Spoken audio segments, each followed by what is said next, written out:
ফুলকপি কত? ফুলকপি কত? 60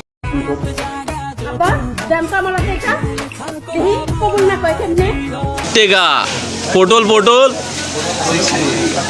পটলও 60। সিমা সিমা কত? 100।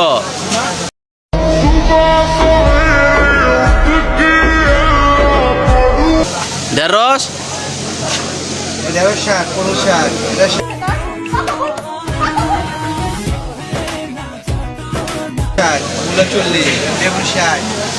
হ্যালো গাইস, আপনারা দেখতেছেন বাজারে তো অনেক দাম, সবে 60 টাকা কেজি, 60 টাকার উপরে না। আমি ভিডিও করতেছি।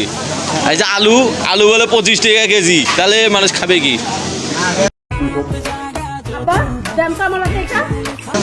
পেঁয়াজ কত কাকু? পেঁয়াজ